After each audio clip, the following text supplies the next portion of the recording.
This week on Model Aviator, a special Tuesday episode featuring the latest warbird from Durafly. Coming up.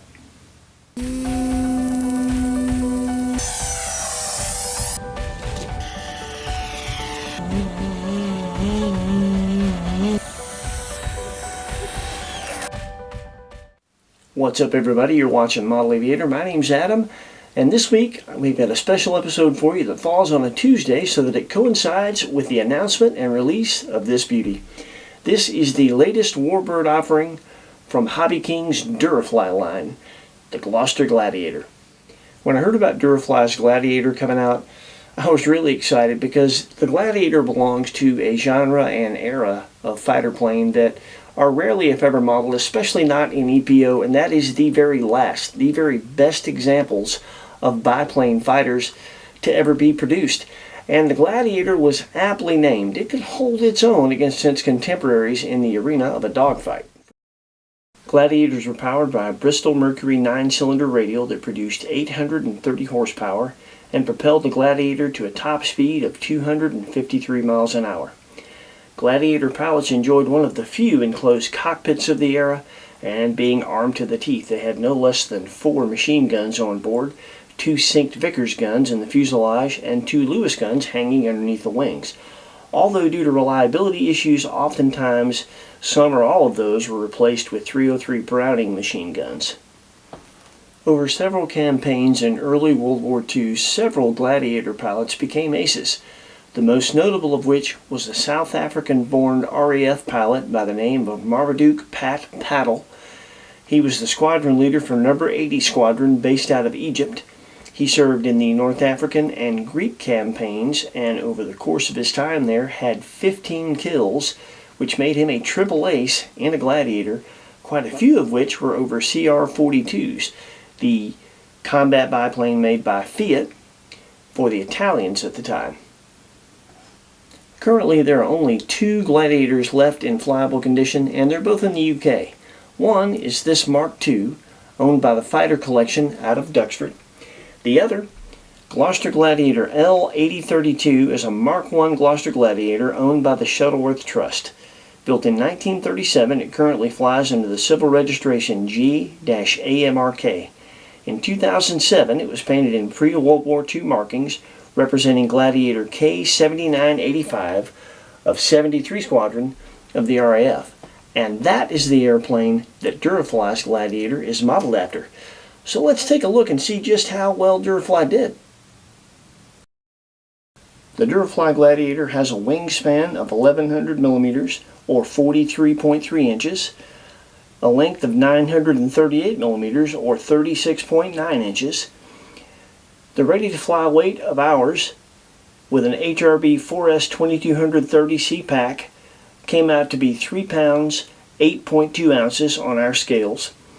It's powered by a brushless Aerostar 3719 770 kV motor, coupled with an Aerostar 40 amp ESC and an 11.7 prop. It has 4 9-gram digital servos and uses pretty much any 4S 2200 pack you can get your hands on. Our Gladiator arrived undamaged as it was packed very well, and so that enabled us to get right to the assembly, which for us was just a little bit more complicated than it will be for you. The Gladiator comes with a quick setup guide that has things like control throws, balance point, specs, but there are no instructions. There is a QR code that you can scan to get the online manual, but at the time we received ours, that online manual wasn't finished yet, so we just had to figure it out. It's available for you now, so it'll be much easier for you. This is not a beginner's airplane to build or to fly, but if you've got several foamies under your belt, there's nothing you're going to run across in this that is monumentally hard that you won't be able to lick, especially with the help of instructions. Now, there are a few things that we came across in the build that we thought we'd point out to you just to make sure that you're comfortable doing that. And there are a few things that we put our own twist on during the assembly just to make the airplane more the way we wanted to do that. We personalize everything. I think every experienced modeler does. So we're going to share those things with you now.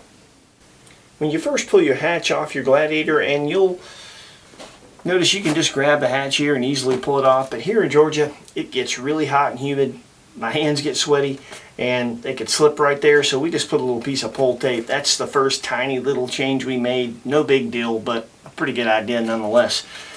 When you pull your hatch off, you're going to notice there's a really big block of squishy foam in there. Really good reason for that. Now, when they say 2200 4-cell, they're not joking. They mean 2200 4-cell, and the reason is to get weight forward on this airplane. We'll explain later why you need so much so far forward, but a 2200 fits inside the motor mount. You can actually see right here, you're looking at the motor mount inside the airplane. 2200 fits in that channel in the motor mount perfectly, and the lower part of a 2200 stops against the two lower mounts of the motor mount. When you get the battery in, it looks something like this, and that's a really creative way of getting weight forward. Now, when you go to put the battery in, what I've found is it's much easier to plug the battery in first and then slide it in. It actually goes right in that channel, slides right down the battery tray, goes in the channel just fine, and your block of foam is meant to actually push inside and hold the battery in place, rather than having a heavy, complicated battery tray to try to get the battery that far forward. That foam works perfectly and adds pretty much zero weight. There's a shelf on the rear that your receiver goes on, and the back part of the foam rests against that shelf, provides plenty of leverage to hold that battery where it needs to go. Now, when you go to pull that foam out, I will say this: get a pretty good grip on it. Grab as much of the foam as you can, and the reason I say that, you'll see there's a little notch missing here. That was where I tried to grab a tiny little piece and pull it out, and I pulled a chunk off of it. So just a little foam block tip for you there. The other thing, when we looked inside our plane for the first time, that I noticed with our model, it may not be this way on the production samples, I'm not sure, but with our model, the ESC was actually laying on top of the battery tray. Now, you can get the battery in there. That's not a huge deal, but I like to kind of take things like this apart and check them out. And when we pulled the motor and the ESC, I noticed there was a channel underneath the battery tray that you can see here. It looked like the ESC would fit there perfectly, and I could just bring my ESC connection wires up from underneath. And that's exactly how it works. We rerouted our ESC in that channel. It actually puts it right in line for perfect cooling, gets it out of the way so that that battery slides up that battery tray nice and easy without the ESC in the way, and goes right in that channel. So you don't have to do that, but if you want to, that's one of the things that we changed. If you decide that you want to put your ESC underneath the battery tray the way we did, you're going to have to pull the cowling to do that. Another reason you may have to end up pulling the cowling is if you decide that you need ballast. Depending upon what your 2200 4S battery weighs, you may need to do that. For instance, our 2200 HRB 30Cs weigh less than some of the graphene packs in the same size that have the metal plates on either end. So we actually needed to add a ½ ounce of ballast to get the balance point correct. So to pull this cowling, the way that works, your dummy engine actually holds the cowling on. The cowling slides into channels on the foam. The dummy engine and the cowling are separate pieces. So I've already taken the screw on the left out. I'm going to take the screw on the right out. You'll see the dummy radial get loose there. And now I can just slide the cowling off. You'll see here where we put our ballast. You'll also see a bunch of weight on the lower 4 cylinders. That's a pretty genius way to get weight up there. We added a 1/4 ounce here and a 1/4 ounce here on these little vanes. These two little sections are what slide in the slots on either side. You can put your weight here, you can put it underneath. What you want to make sure of, if you need to add ballast based on the batteries that you're using, is that wherever you put it, as you slide the cowling on, it's not going to interfere with the cowling going on. So make sure of that before you put these down. The only other thing I can say is notice how the dummy radial engine is in there. Now I took this thing out. Don't ask me why. But if you decide you need to take this out and you want to detail it, paint it possibly, just know that getting it back in there is kind of a pain, and the top of the cowling will separate some, as you see there. That's how you get it in and out, but it's a pain. When you go to put this back on, obviously you want to make sure that the weight is on the bottom. Truth be told though, the way the holes are lined up with the dummy engine, it's pretty much impossible to bolt it up any other way, because that's the only way that they'll line up. So we just thought we'd share that with you if you decide that you need to pull the cowling. Another thing that I changed just to make the airplane suit me better was with regards to elevator throw. You can out of the box easily get what the quick setup guide calls for a high rate, but I thought that was very conservative compared to what I normally put in, especially to an airplane like this. I'll explain more about that in the flying. You'll see why I wanted so much more elevator. We'll show you.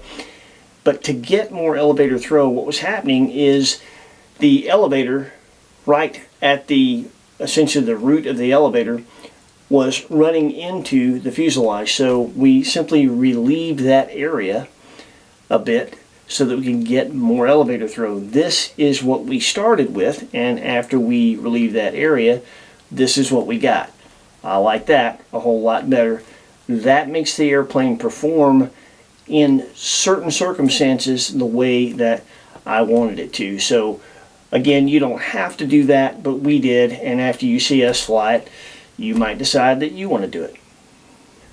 When you receive your Gladiator, the gear is going to look like this. You'll have a wheel collar attached to the bottom of each gear leg. When you take the wheel collar off, it will expose a flat spot that the grub screw in the wheel collar tightens down on to keep the wheel collar from sliding back and forth on the gear leg. You're going to start with taking that off, as you see we have here, and there's 4 components to these wheels. You have a back hub, you have a front hub, you have a tire, and you're going to have a package of little self-tapping screws. The way this process works, you just put your back hub on, take your wheel collar, slide it on, and tighten it up on the flat spot. Now I'm going to show you something here. I'm not going to tighten it all the way down, but notice how I've got the grub screw slightly tightened, but not all the way down, just enough so that it catches on either end of the flat spot. Notice there's play in that flat spot. You want to get it all the way to the end of the flat spot, and I'm going to show you why. I'm going to actually tighten it down on the far end of the flat spot, and you can see what happens here. The way this works, you have your back hub, you put your tire on, and you put your front hub on, and you screw screws in through the back of the back hub into the front hub. Now you see how we have a gap there? These two hubs don't go all the way together. That's not going to work. That is the reason that you want to make sure that when you tighten your wheel collar down, it is on the far out end of that flat spot. Again, be sure and Loctite that. Then you take your back hub, slide it up, put your tire on, line up your holes for the screws, put that on, put your front hub on, and you just simply bring screws in from the back side. Be sure when you tighten those self-tapping screws down, remember you're tightening them down into plastic. So as you tighten them, it's going to make threads. If you over tighten them and you go past snug, you're simply going to strip those threads out. So don't do that. And that's how you assemble these wheels. Pretty easy. The Gladiator comes with material for the optional scale flying wires. They're not mandatory. to make the aircraft rigid or to make the airframe capable of handling flight loads. They're just there if you want to duplicate the scale look of the full-scale Gladiator. It conveniently comes with plastic eyelets all over the wings and the tail section where these flying wires go if you want to do it. Now, the idea behind what they send you, which is some pull wire and clasps, is that you run the pull wire through the eyelet, run it back over through a crimp it together. You do that on both ends. You can do that, but it'll take a while. It's also hard to get that tight without putting stress. What we use, we think this is a better way, is silver elastic cord. You can order this online, get it at your favorite arts and crafts store, and the beauty of it is, and it looks really bright when you see it all together here, but look at the airplane. Looks like steel cable, doesn't it? But it's elastic, so it's easy to get tight, and even when it's tight, if you bump into it, it just gives. Doesn't really put any stress on the airframe that is undue, and I like that. And what I really like about it is it's super easy. Now, you're going to notice that we use some springs. That's actually my mistake. I'm so used to using these springs on airplanes that aren't equipped for flying wires, and because I use elastic cord, I typically use jewelry chain tabs, which are tiny pieces of metal, and I'm afraid that the metal might cut the elastic cord. So I'm used to using springs to attach to the chain tabs, and I just tie the cord to the spring. You don't have to do that, even though I did it here, not really thinking, because these eyelets are plastic. They're not going to cut your elastic cord. You can just tie it right to the eyelets. But what we did is a pretty easy way of doing it. You'll see here on the tail section, we just use a single piece for each wire because of the nature of the wires on the tail. When it comes to the wings, believe it or not, all of the cables that you see here on one side of this wing, that's 2 3.5 feet pieces of elastic. Now, they don't have to be 3.5 feet, but we start with 3.5 feet because we'd rather have too much than not enough. You can always cut it. So right now we're going to show you how we did all these wires with 2 pieces and made it super simple. It starts with taking a pin vise and making sure that you relieve any paint or glue that has gotten into those eyelets on the airplane. Sometimes that happens. You just want to take a tiny little drill bit in your pin vise and just make sure that those holes are clear so you can thread your elastic through it. And then you do this.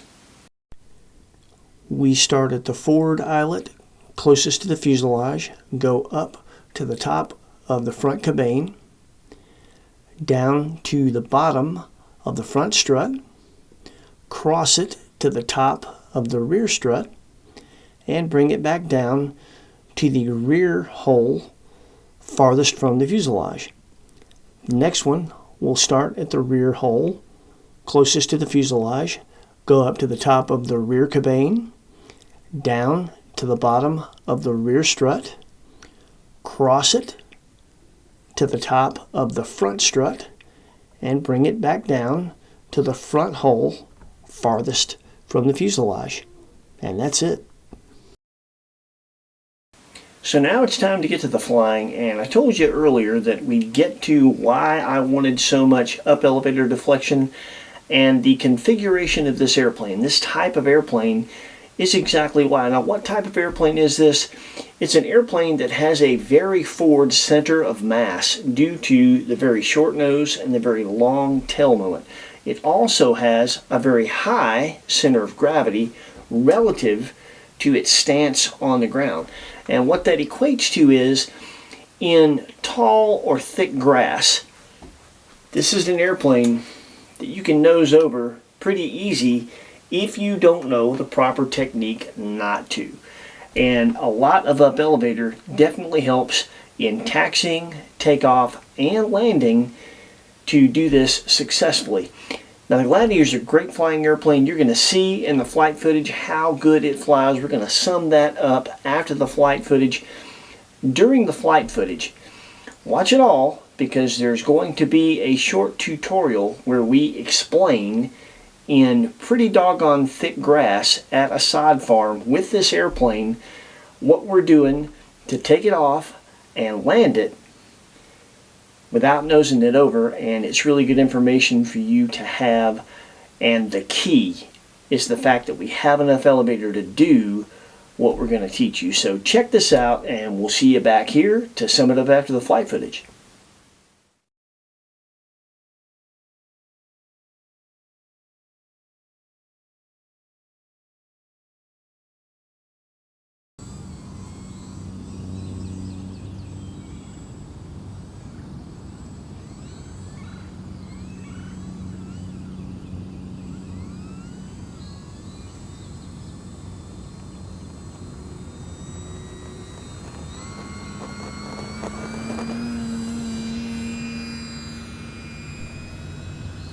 We're just going to show you the meat and potatoes of the maiden flight. That was our first takeoff ever with the Gladiator.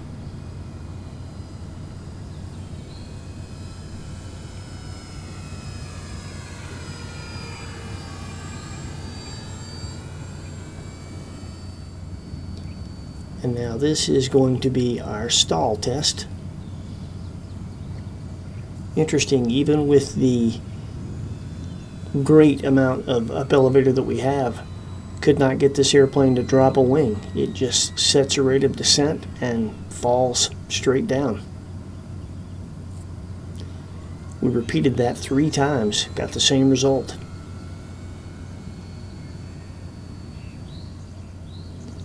And here's our first landing.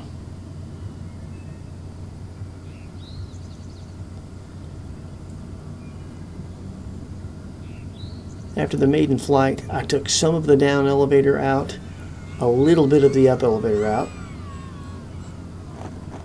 made a couple of expo adjustments, and that was it. And you'll hear my take on the plane right here live. Wow.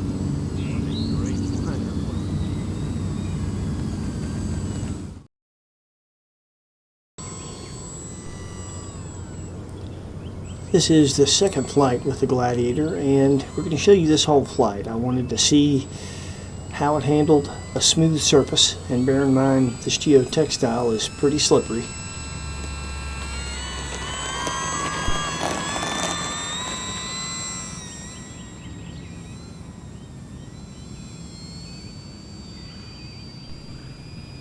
Had to work the rudder there, but that's to be expected. Not bad at all, really.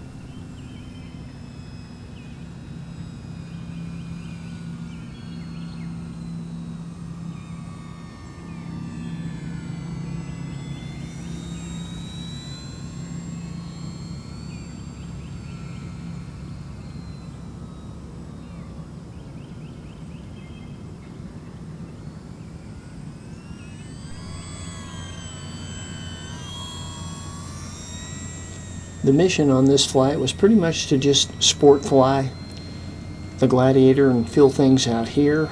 I'm getting it pretty slow, pretty low right off the bat, to be honest. I was pleased with how well it handled. Having stall tested it, I wasn't too worried about it biting me.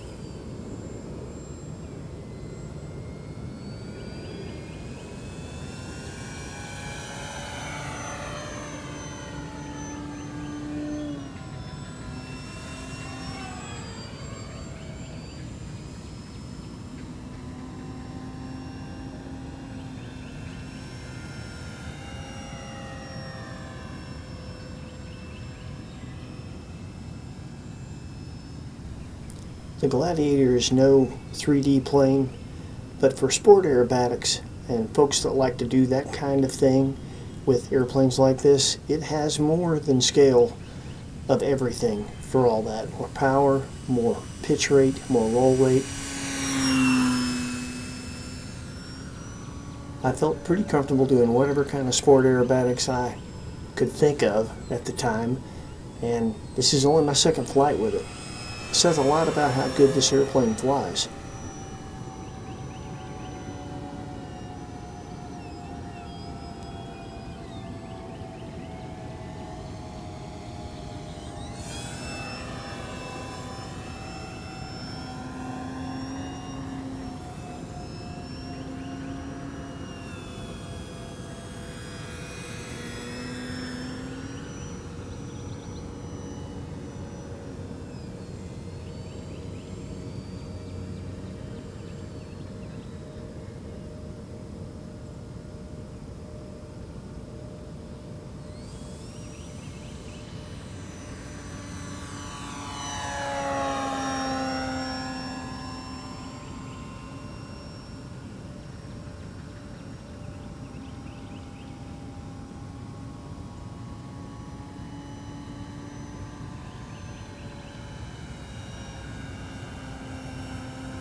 The Gladiator's a pretty predictable flyer. At this point, I was actually really surprised at just how good it did fly. A lot of airplanes in this configuration are difficult everywhere. Right there you see it handled the cross-control inputs of a slip with ease. And I'm going to bring her around and land it and slip it again. Just a good flying airplane. Now this landing is going to be a smooth surface landing, and as you'll see, being what it is and the type of airplane it is, when you make a mistake it'll expose you. I hang on to it, but barely, and it's not the plane. I just screwed this up.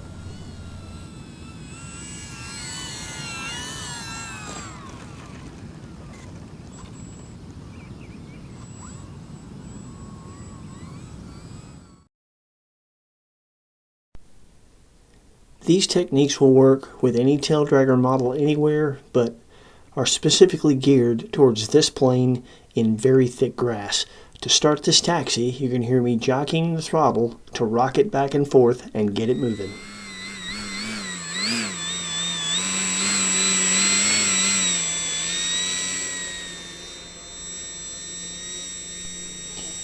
Now you could see the tail trying to come up on me. If you just stay in the throttle and you don't jockey it the way I'm doing, that tail will just come on up and over. But jockeying the throttle prevents that from happening. For takeoff, I'm going to hold full up elevator and ease into the throttle very slowly, holding the tail down and using the tail whip for the first part of the takeoff. As I slowly build speed and the tail gets light, I'll start to release pressure and allow it to come up.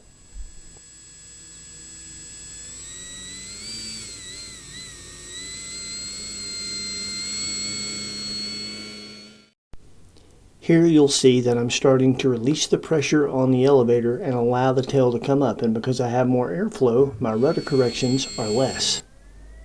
Here you'll see that I'm still holding some up elevator to make sure that the nose doesn't come too far over, and then I'll just allow it to fly off the ground, flying the elevator and holding it in the attitude I want.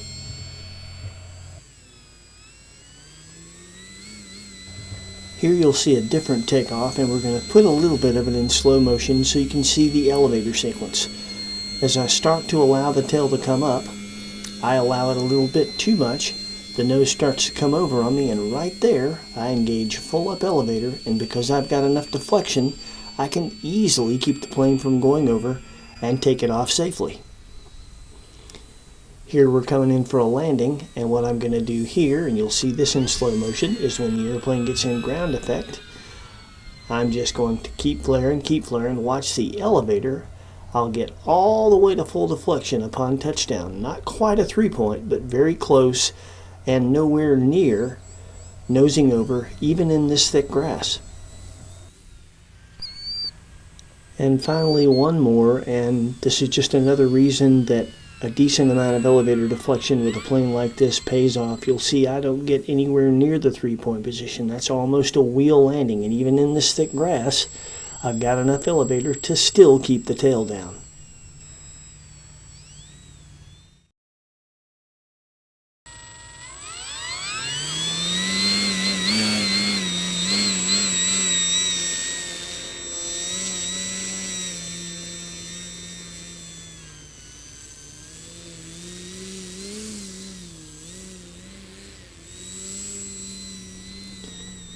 With scheduling and the deadline of getting this video ready for the day you're seeing it come out, we only had one good day where we could fly the Gladiator. We put 4 flights on it in the morning at our regular club. You saw the first 2.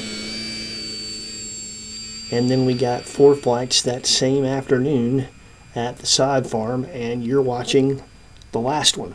This is my second attempt at a scale flight. I can do much better than this, but for a first day, this ain't too bad.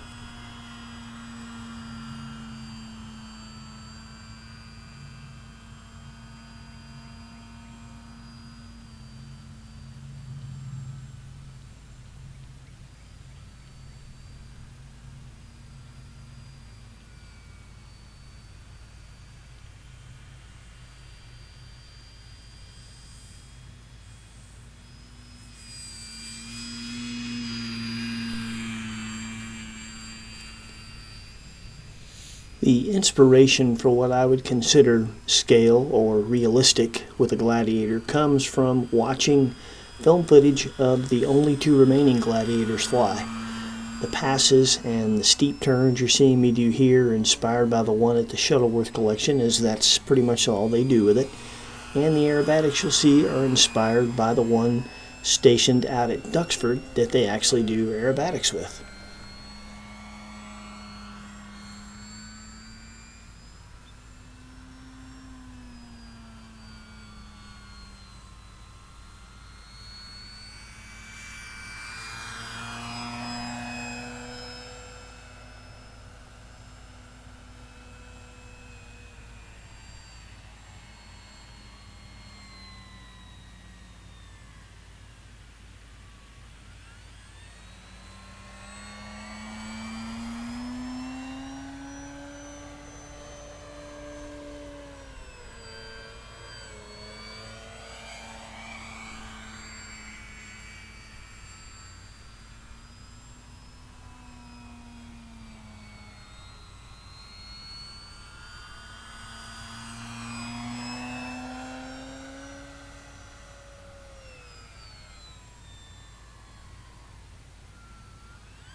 Something worth mentioning, the amount of elevator throw that we have, I could see where that might seem excessive to some, especially if you compare it to what's suggested for the model. But just know that the Expo setting is designed to keep it smooth around center stick, keep it from being twitchy or touchy, and to me the airplane doesn't feel touchy.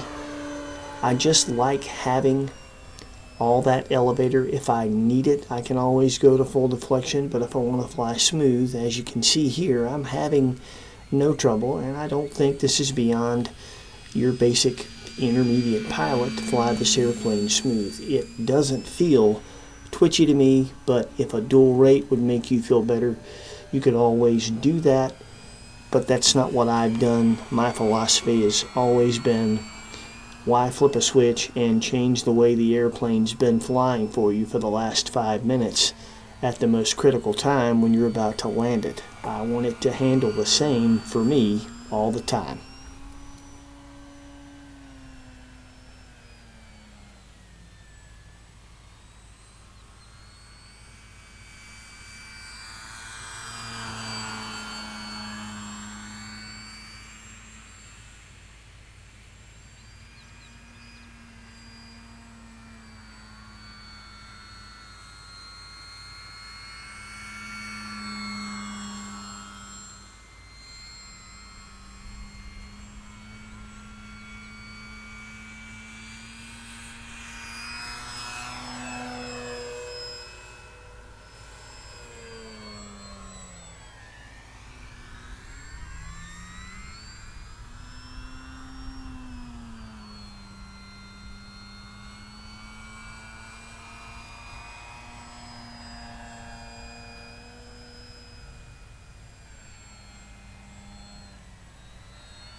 You'll see more of our Gladiator in the future, I'm sure. The plan is to have Heidi do some of her magic on this thing with the paintbrush, add a pilot to it, just a few more little things to make it look even more realistic than it already does. Then I'm going to study a bit more, get a little more time on the sticks, and we will probably do a flight in our scale flight series with it.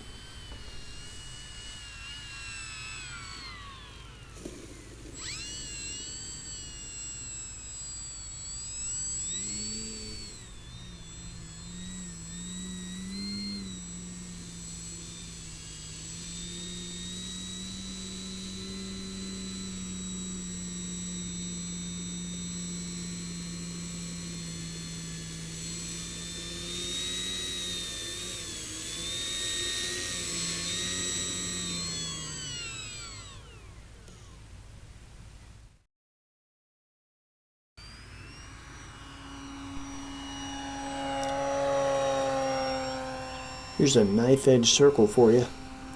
I don't think you'll see either of the two full-scale Gladiators doing this anytime soon.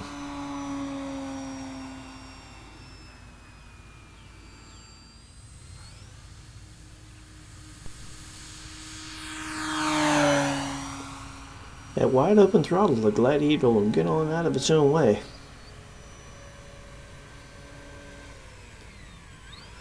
Here's a cheeky little two-turn spin.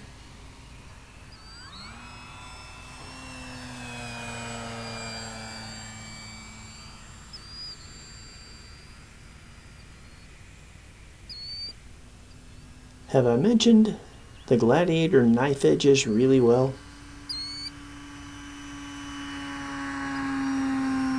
I mean really, really well.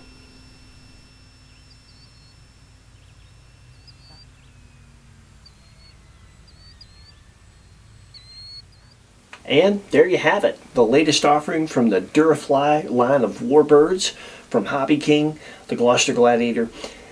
This is really, I think, a awesome opportunity to add something that is very unique, steeped in history, and rarely modeled to your hangar. And it's done so well. This airplane is so scale looking. There's a lot of different ways to get to this. You can scratch build, you can build kits, you can build ARFs if they're available. All of that is much harder to get to and to detail than this. The beauty of a plug and play foamy like this is that it comes out of the box looking like that. I mean, it's got so much scale detail. I really look forward to seeing what some of you in the community do with your Gladiators, because I know a lot of you like to paint and weather and modify. I just can't wait to see what you do. We have a email for the channel in the About section of our channel. Check that out, and if you get a Gladiator and scale it out, be sure to send us an email with pictures of that. We'd love to see it, and we'll do a community post and share it with the rest of the community and show them what you did. That'll be fun. I think we've established this is not a beginner's airplane. Not for assembly, not for flying, but that's fair. It wasn't intended to be, and the full-scale Gladiator was certainly not a novice's airplane. That was an advanced fighter pilot's plane. Now, the model doesn't require advanced skills. It requires, in my opinion, intermediate skills. It's not hard to fly, as you saw in the flying footage. You heard in the narration. The airplane flies great with its forward center of mass, has a very, very docile stall. You can get away with some things with it. But when it comes to landing it and doing a nice scale takeoff, you need to use the technique we showed you in our little tutorial. You need to have some rudder skill. You can get away with a punch and go if you want to, especially out of grass, because the airplane's docile enough to handle that. That won't bite you. But when it comes to landing it, particularly in anything thick, you're going to have to learn to three-point that thing, get it into ground effect, and that will definitely increase your chances of not nosing it over. Ours has never seen its back, and I don't ever intend for it to. Got a lot of airplanes like this in the hangar that have never been turned over. That technique that we showed you works, you just have to use it. When it comes to assembling it, obviously an intermediate pilot is going to have a few foamies under their belt, and that should make it pretty easy for you to get this together. If you've never strung flying wires, we showed you an easy way to do that and make it look really good, so hopefully we've helped you there. There is a link in the description where you can get one of these at Hobby King if you'd like. I really think it's an awesome model. 2 thumbs up from me. This is right up my alley. I love stuff like this, and I know a lot of you do as well. Check out the history. So many great stories. The 3 sea gladiators that defended Malta. I think they were Hope, Faith, and Charity. That's a really, really neat story. Check that out if you get a minute. I don't know what else to say about it other than I like it. It's beautiful. It flies well. It has its little idiosyncrasies like any airplane in this configuration, but I think Hobby King and Stewart have done a really good job of making it as easy as possible with an airplane like this. While some things are critical, I've flown planes like this that were a whole lot harder. This is pretty much a cakewalk compared to them. So give it a try. That's it. That's it for us. We hope you've enjoyed this. Hope it's helpful. Please like, comment, and subscribe. Check out the link in the description where you can get one. Tune in next week where we'll have something else cool with wings. Take care.